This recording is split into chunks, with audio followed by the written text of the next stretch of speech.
Hello, Kris, Green Sabre, episode 13 of Doom Telly. And this one, bit of a side arc. As you may have seen on the last video, I was slightly undecided what I was going to do with this one. And anyway, my friend John, Rock and Metal Plus, his latest video that he put on, inspired me to have a go at it myself. So yeah, basically, long story short, its title is The Metal Tag 2023. Now, John got it from a guy called, let me find it, Scott, the Rock Scout. Just started following him anyway, so yeah, quite interesting. So it was his idea, and it's kind of like 20 questions for 2023 and like the year gone by and so on and so forth. So yeah, quite interesting. So I liked John's answers and John's video. So if you've not seen it, John, Rock and Metal Plus, go and check it out. And check out Scott, the Rock Scout, as well, who set this little task out. I think he's been doing it for a few years, but as I'm fairly new to this game, I thought, fuck it, I'll give it a whirl.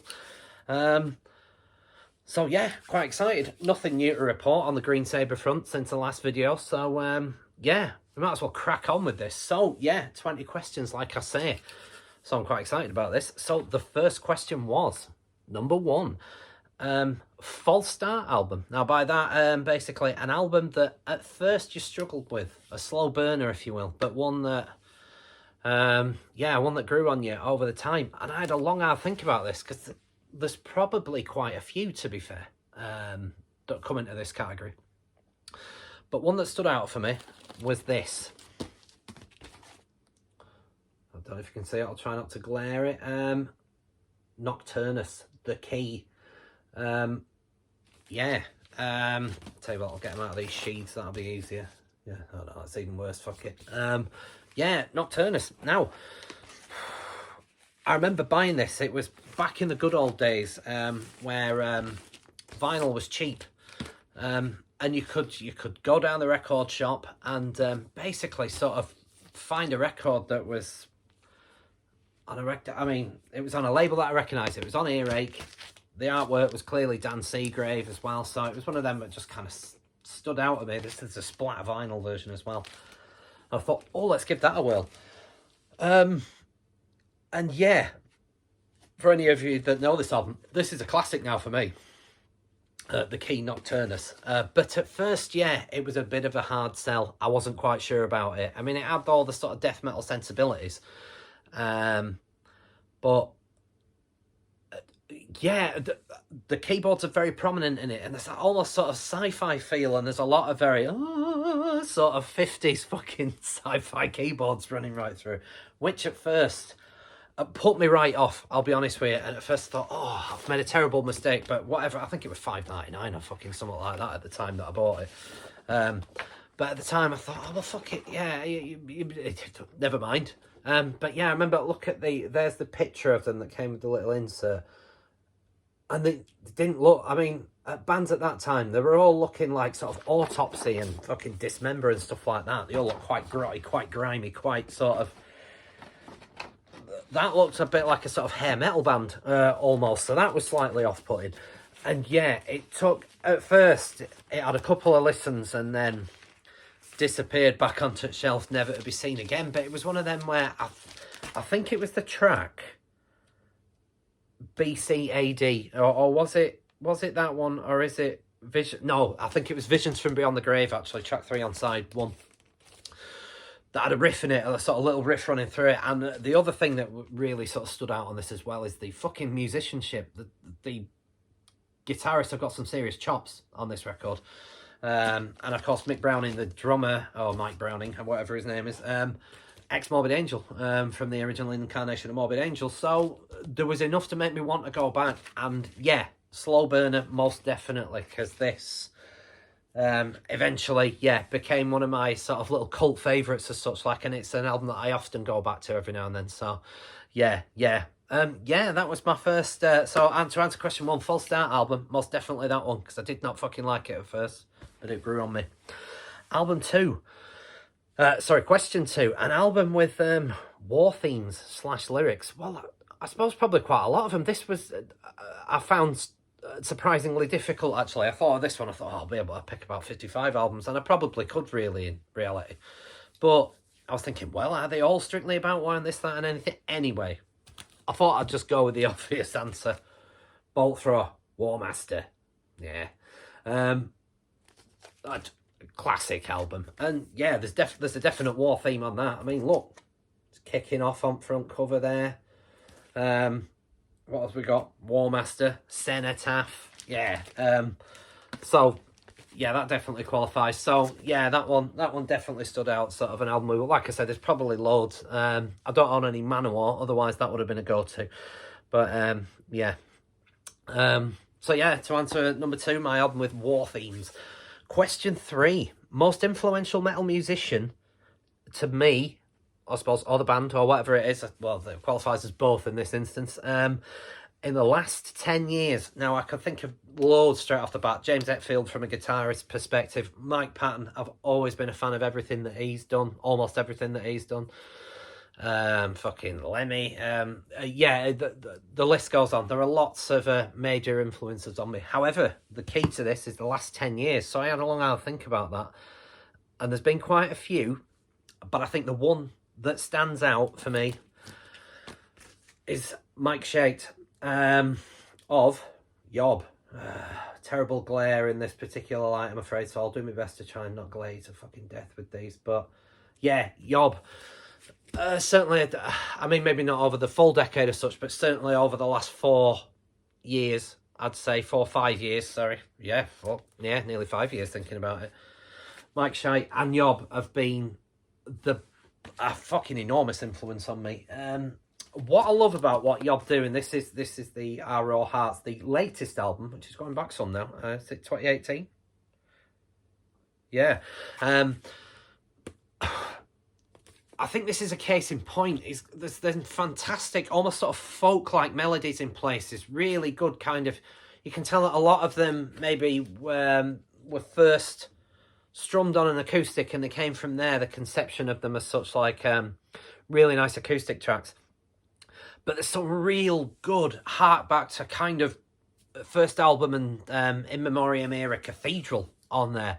Like Lungs Reach and In Reverie, that are really fucking massive. I mean, this album, or Our Raw Hearts, to be a case in point, almost was like a crossover album. There was like NME were writing fucking good stuff about this and all that, and it kind of, it crossed that plane almost. There were sort of non-metalers all of a sudden sat up and thought, hey, this is a really good record, this. And you can see why it was, because there's some... probably some of Yob's most accessible stuff on that album. But to the same,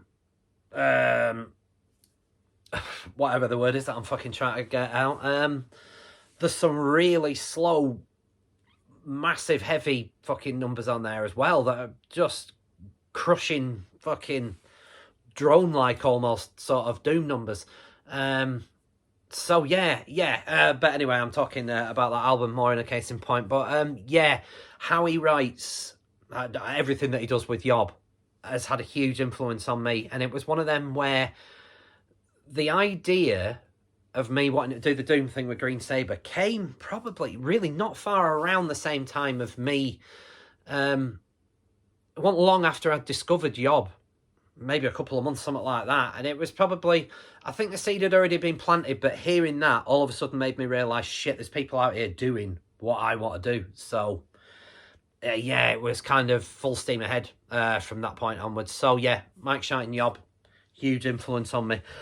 Which one was that one? Number 3. Yeah, number 4. Band on your to see list. The obvious one would be Type O Negative, but that ain't going to fucking happen. But, yeah, I'd probably say, like, Bong Ripper, Autopsy. Autopsy, I was gutted. They were on at the Death Fest down in Camden this year gone.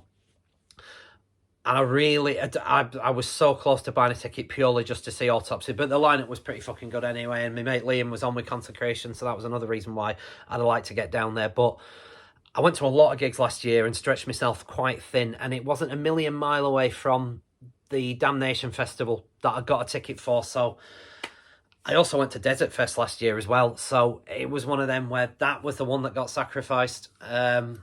one of them had to go, sadly, and it was that one. And I'm still gutted that I didn't see it, because Autopsy do not come over very fucking often at all. And they're a band that I desperately want to see live. I was kind of hoping that Damnation might get him this year, but I've noticed that they're on at some fucking death metal festival somewhere over the exact same fucking weekend. So it's unlikely that Damnation will get him, which is disappointing. But yeah, Autopsy I really want to see. Bong Ripper I really, really want to see. I'm hoping that Damnation Festival might get them this year, though, so fingers crossed and all that. Another band I really want to see that I've got really into this year, Ackley. I don't know if you can see that, it's quite a dark cover anyway. Ackley's, that I discovered early on this year. Black metal band from, I think it's Colorado and USA. That album is fucking stunning. All the back catalogue as well is pretty fucking good. I've forgotten the name of the fucking guy. But it was also out of Nightbringer, and I've got right into them a lot of late. But, I mean, Ackley's, I've seen bits and bobs of that. They've started touring towards the mid and sort of back end of last year. And, yeah, they look like quite a good live show. So I'd love to see them. I'd love to catch them at some point. Question 5, album that energises me. Again, I've got loads. But one that I can think of in point, that, and I just sort of thought that, what do I really like working out to? Something that just makes me, it's like pre-workout in musical form. And it was this. This always comes back to me. It's a fucking ripper from start to finish. It's really heavy. Dave Grohl drums on this album. So it's really steady, solid, fucking massive beats behind the thing. And it's Killing Joke. I love Killing Joke. I like pretty much the whole back catalogue. I don't think they've done a bad album, really. What's the one that is sort of Brighter Than 1,000 Suns, is it, or something like that, which I would say was maybe a weak point, but it's still better than a lot of people's fucking records. But yeah, it really energises me that you've got Asteroid on there, you've got Total Invasion, is it, Loose Cannon, yeah, Death and Resurrection show on here as well. What's the other one that I fucking love on here? Seeing Red. Is it Implant? It's Implant. Yeah. The one after Asteroid. Yeah. Really gets me going, does that album. So, cracker. Okay. Let's rattle through these. Big Freeze. And I liked the take on the happenings of 2022 with a lot of these questions. And this was another one. The Big Freeze. An album with artwork, lyrics, featuring snow and ice. Well, I had a couple that I could go to. In fact, I've forgotten to dig it out. But Russian Circle's Memorial album has got a snowy kind of tundra fucking vibe on the front of it. So I should have got that one out, but I didn't. But also, shameless self-promotion. This, of course, Green Sabre, the Numb EP. Priced at just £5 on Bandcamp. Or £2.50 if you want the digital download, but you don't get this beautiful cardboard box with it, with stunning artwork. Yeah, but look, snowy trees, so that qualifies. So anyway, enough self-promotion. I thought I'd go for this one instead. Mastodon's White Walker 12-inch picture disc. I love the artwork on this. I forget the name of the guy that did it. And I love the song. I mean, I'm a big fan of Mastodon. I know that some people that think that they've gone to shit with their more modern stuff. You'd be wrong to think that, but I digress. Yeah, look, snowy White Walker on the front of it, and a lovely song as well. So that's my Icy Snowy album cover. Okay, where were we? 7, song title with royal ties. I'm assuming this is to do with the death of the Queen or whatnot. But yeah, song with royal ties. I mean, there was at first I thought, I'll dig out the Harvester of Sorrow 12-inch with the Prince on the B-side or something like that. But then I just thought, a band that I love, every single album they've ever done. One of my favourite bands of all time. Faith No More. King for a Day. The album and the title track that's a fucking beast as well.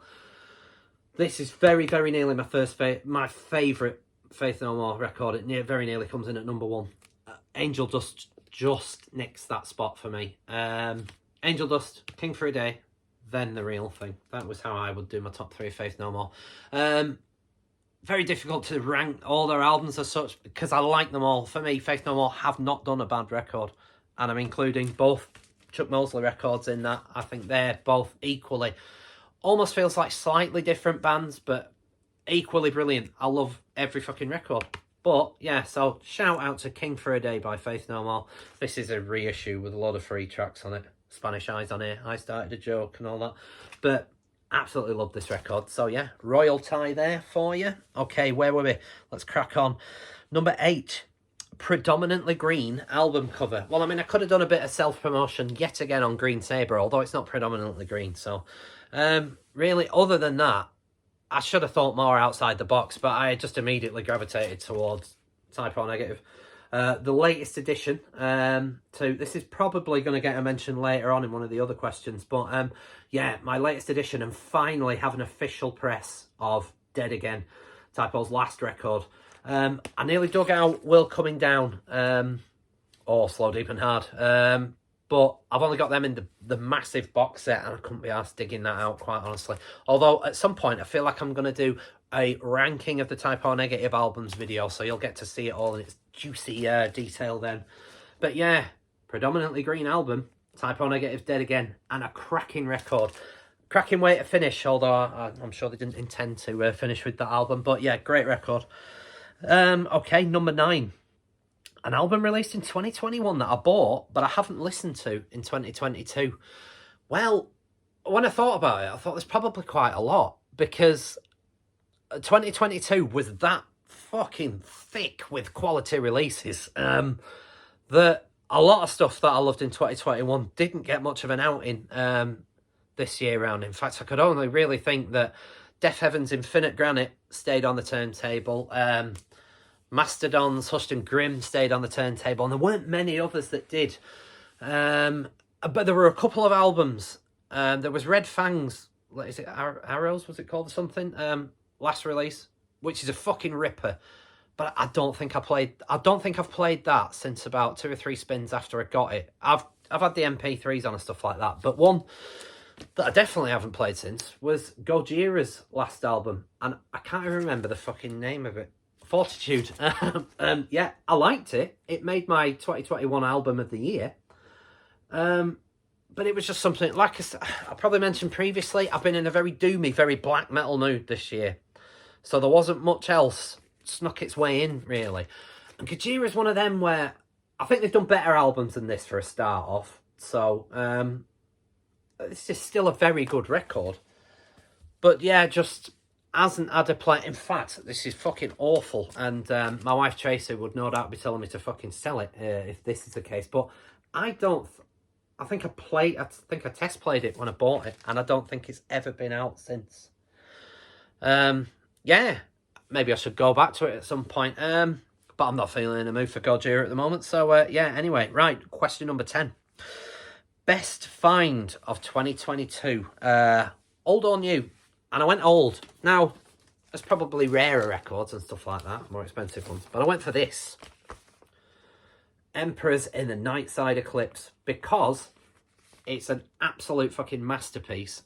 And B, I finally got it on vinyl. Now, yeah, this is a reissue. It's a 2022 reissue, but it's a fucking gorgeous, splattery, vinyl-y thing. Let me just see if I can show you its majesty. I mean, look at that. Sorry, it's not splattery. What do they call it? Merge or whatever it is. But yeah. I mean, to finally get hold of it and to have it on such a pretty bit of vinyl as that. Yeah, that's why I felt that it qualified for the fuck is it now? Best find. Because I finally got hold of it. Because, yeah, I mean, as soon as they repress any of these classic black metal records, they're usually snapped up. I have a friend that has an original press of Burzum's debut on Death Like Silence, and it's got a letter from Varg, Camp Grishnacht in it, to whomever the owner was at the time. Yeah, he spent quite a bit of money on that one. So yeah, you can imagine that original pressings of that fucker are a lot of money. So I kind of resigned myself to never really having it. So I get hold of that. Yeah, I were made up. So yeah, that was best find of 2022 for me. Okay, question 11. New band / album discovery of 2022. Well, Kris, as I mentioned before, were a great discovery for me, and I'll be staying in touch with them. But what was my album of the year? It had to be it. Hard to Take Up My Bones. To say this album resonated with me would be an understatement. We're currently planning a family holiday for this year coming, and we've decided, fuck it, let's go back up to Northumberland again. And I'm made up, because this will be not off my stereo while I'm up there. I want to get up to Lindisfarne, I want to immerse myself, I want to go to a few of the other destinations that are mentioned in this story of St Cuthbert and the moving of his bones. So, yeah, that's my discovery. I follow with a keen eye Mark and Ard's social media. It sounds like he's demoing at the moment new stuff. I can't fucking wait for that, because that album was, like I say, it was really tight between that and Conan by the end. But I mean, them two were comfortably sort of, for me, the ones that got the most rotation, and that especially. What a discovery! What an album! So yeah, I've spoken enough about that over the last few videos, so I won't go into much more detail. Okay, question 12. Album sold to you by a song. Now, again, there were probably quite a few I could think of with this. Well, one that I immediately thought of was Alice in Chains' Dirt. I heard Wood, and that was the first. I'd not heard Facelift before. Gaz had, because of course Gaz has got his finger on the pulse, and I clearly never had have. But I remember hearing Wood, and that was, yeah, straight in, and I never looked back on that one. That was a good decision. But I thought, what else was there? And it was this. Pick it up. Jesus, pardon me. Corrosion of Conformity is Blind, sold purely by Vote with a Bullet. I remember hearing that single and just, yeah, it was like a, whoa, what the fuck's that? Absolutely loved it. Now, you could say, for those of you that know this record, it was a bit of a false sell, because Vote with a Bullet is the only album, is the only track on this album that Pepper Keenan sings on. And the rest of it's the guy whose name escapes me, Carl Agel, it was called, the vocalist on this record. But I'm glad that I checked it out, because I love this album. It's no Deliverance, let's be honest, but it's a fucking cracker from start to finish. And yeah, I'm glad that I went in. I'm glad that I heard Vote with a Bullet and went in, because it was one of them where, yeah, even though Pepper doesn't sing most of it, I was not disappointed. Cracker from start to finish. Love that record. Okay. Album sold to you better. Question 13. Most anticipated album of 2023. Well, there's not a massive amount that I've heard is definitely coming out this year. I'm hoping that Yob do something. They've gone a bit quiet. I'm hoping that we get something from them this year, but there's been no mention of it. There's ones that I've heard a few tracks from, and they've not really grabbed me. Obituary have got a new album out, and maybe even next week it might be something like that. And one of the preview tracks that they've pre-released did grab me. The first one, though, is it called The Wrong Time or something like that? Just didn't grab me at all. It just felt like death metal by numbers. It felt like they weren't trying. I know, I mean, that sounds very fucking ungrateful, me mocking death metal royally, but it just didn't grab me. So I don't know how to take that one. I'm hoping that it's going to be miles better than that song was anyway. Metallica. I wasn't grabbed by that single either. I know that there was a lot of immediate, it's fucking shite, sounds like a fucking reject off Kill 'Em All. It sort of does a little bit, but then there was a lot of kickback from people saying, hey, you can't judge this track off of a few listens. Well, I haven't judged it off a few listens. I've listened to it a lot, because Metallica will always hold a bit of a place in my heart, because they were everything to me growing up as a kid. When I first got into proper like thrash metal and stuff, I was desperate to be James Hetfield. Personally, they've not done a good album. They've not done a consistent album since Black Album, and I wasn't a huge fan of that at first. That was almost my slow burn, my first question actually, False Start album. Because I remember when Black Album came out, I was just really disappointed with it. I felt let down. I felt cheated. I felt dirty, disgusted. But but it did grow on me, and it was the drummer, Bry, actually, that convinced me. It's like, keep going. There's some good stuff on that. Give it another go. And I did. I persisted. Anyway, I've digressed. Yeah, I'm not holding out any great hopes for for another classic Metallica album. If the artwork's anything to go by, it's going to be fucking dreadful. But anyway, other than that, albums that I am looking forward to, Green Sabre, of course. I mean, I'm hoping that something, but we're due to go in the studio this year, so we should have something out hopefully towards the back end of this year for definite. So fingers crossed.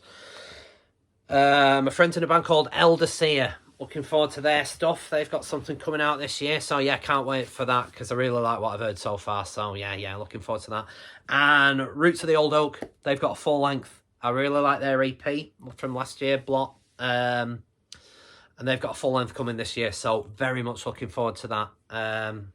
So yeah, and I think my friend Lee in Oakenthrone, they'll be. I don't know whether it's just a few singles or stuff like that, but anything else they release, I'm really looking forward to. So yeah, look out for that. So yeah, those are my anticipated albums. I thought, oh, though I did mean to mention another one. There's another sort of Black and Death, if you will, or black metal band called Vothrosh.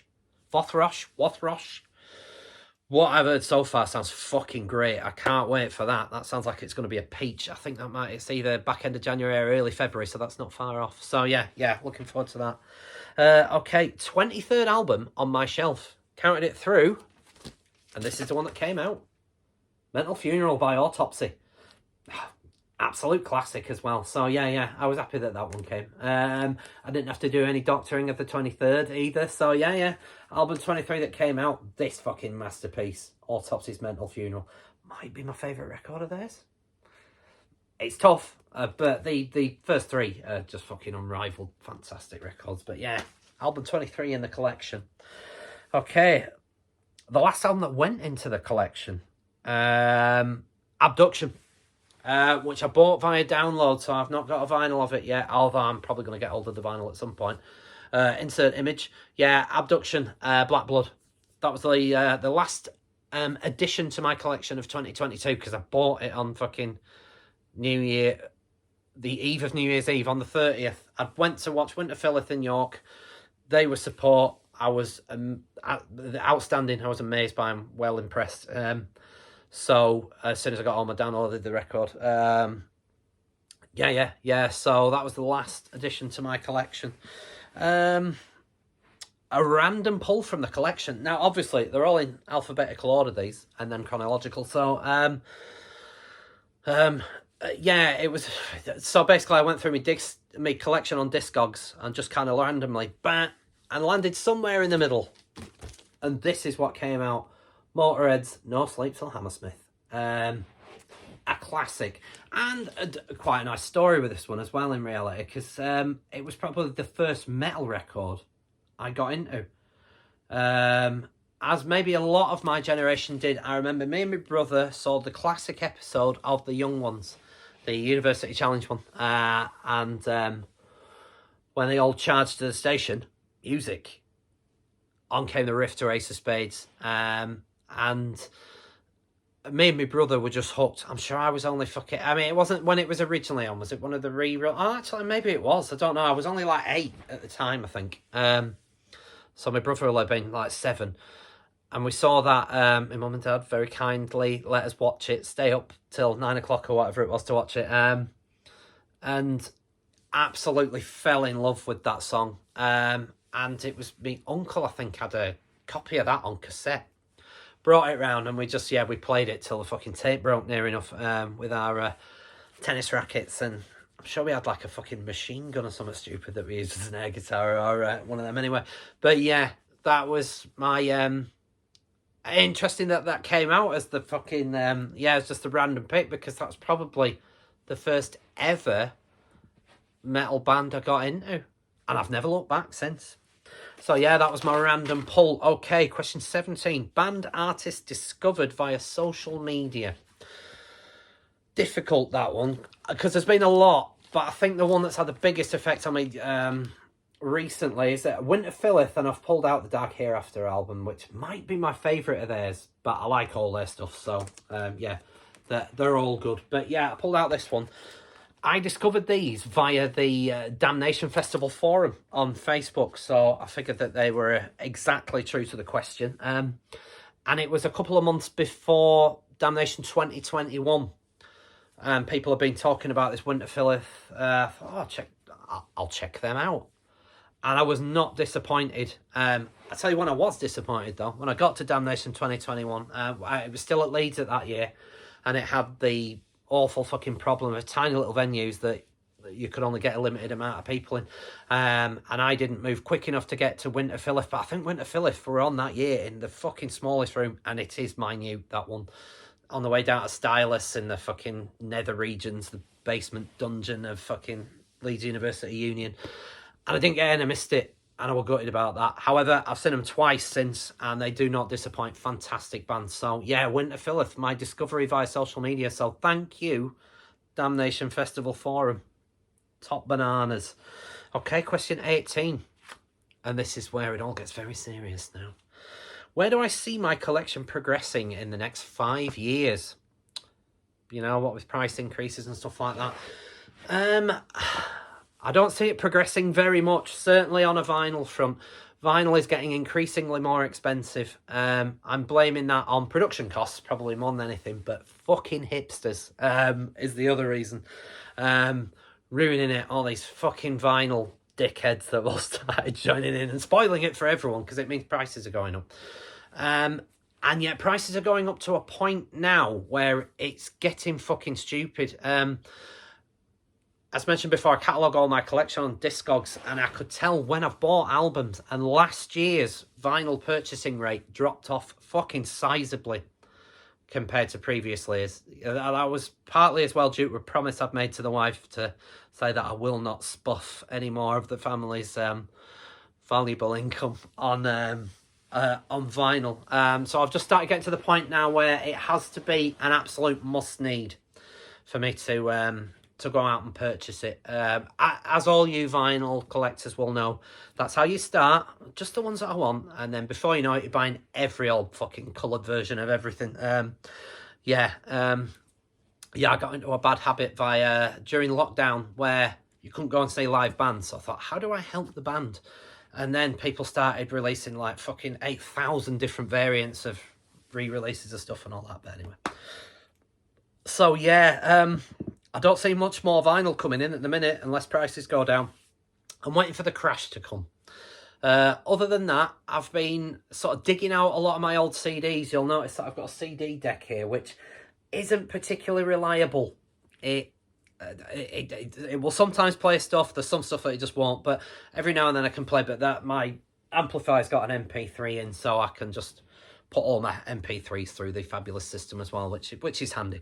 But yeah, I think that's the way I'm going to go at the minute. It's disappointing because the reason that I got back into vinyl fucking 8 years ago, whenever it was, I used to have a beautiful collection, but anyway, it's a tragic tale that I won't go into now of stupidity and needing money and blah blah and all that fucking nonsense. But yeah, I don't see it increasing until they stop charging silly fucking money. I mean, which I think goes on to the next question. Yeah, it does.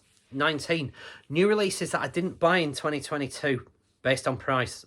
And I can think of a few. Creator.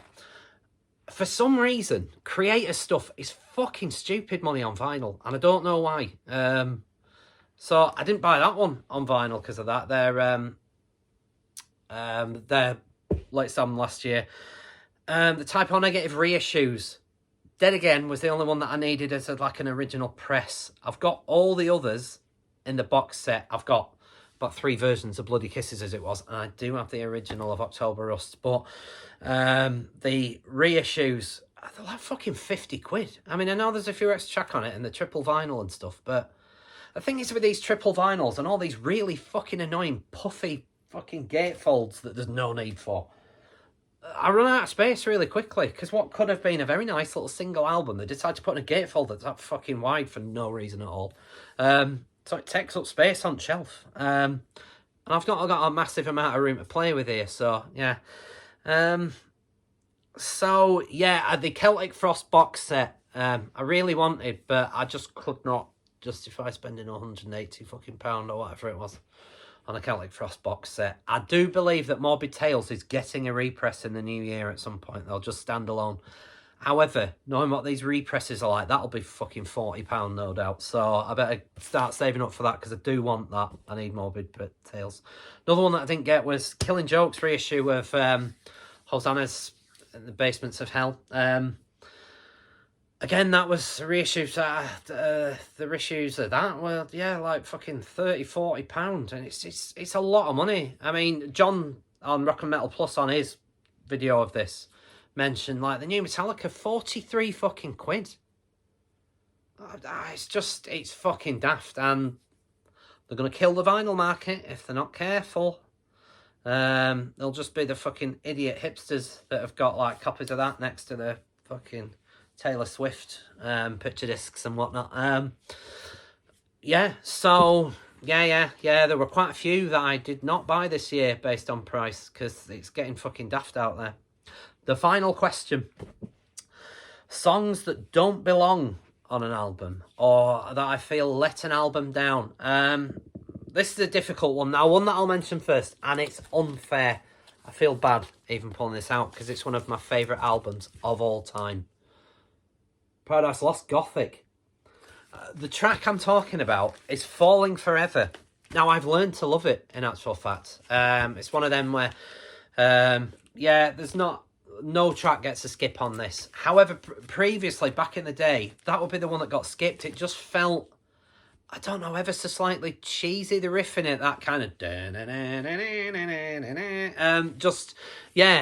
but it has grown on me since. Funnily enough, when I saw them do this at Damnation 2021, they did 30th anniversary of this album, so they played Gothic in full, and that was on it. And I did laugh because Nick Holmes almost intimated that the band didn't feel it was a particularly strong track either. But it's grown on me. I really, really like it. So I wanted to mention that because I thought it would be... I just felt I needed to mention it. But it doesn't count anymore because I do consider it a worthy addition to that. But I'm picking out this one. Megadeth, So Far So Good So What. I love this record. Right up there. One of my favourite Megadeth records. Might even be my second favourite after Rust in Peace. Yeah. I love it. I love the sound on it. A lot of people hate that aspect of it. There's some absolute fucking rippers on this album. Into the Lungs of Hell is one of the greatest opening tracks in heavy metal history. And I will not be argued against on that one. What an opener. In fact, I'm tempted to have that at my funeral. Into the Lungs of Hell. We can have that as the firing me into the fiery chasm at the end. But... Anarchy in the UK, why? Megadeth have got a history for this as well, because on Peace Sells, which I've got down there somewhere, I Ain't Superstitious, fucking horse shit cover on that as well.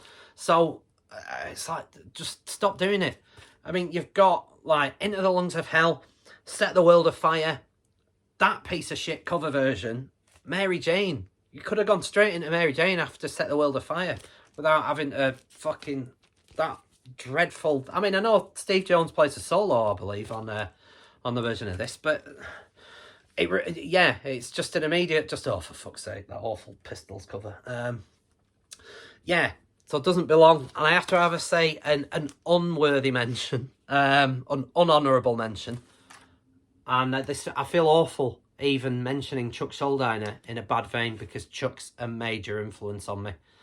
Just a guitar god to me, death metal god, pioneer. Nobody should have a bad word to say about him, and I don't really. I'm just want to say that the version of Painkiller, Judas Priest's Painkiller on this that finishes off this album is fucking awful. I'm sorry, it's just fucking dreadful, and kind of it makes me want to finish that album and a track before, basically. So yeah. I've waffled on for 40 fucking minutes. So anyway, yeah, that was let me remember what it's called, the Metal Tag 2023. Thank you, John, for getting it in my sphere, so I knew about it. I really enjoyed putting this together, actually, making notes and all that kind of nonsense. And thank you, Scott, the Rock Scout, for coming up with this idea. Really enjoyed doing it. I hope you enjoyed this video. I'll be back in a week. The next video, we should have finally rehearsed again, because it sounds like Bry's getting back and getting going. It's just his thumb that's a bit fucked at the moment. But yeah, we'll be back because we need to get rehearsed up for this February gig. So yeah, I can give you a little rehearsal update at the next video. But until then, thanks for watching. Like and subscribe. And yeah, until the next time, cheerio, folks. See you later.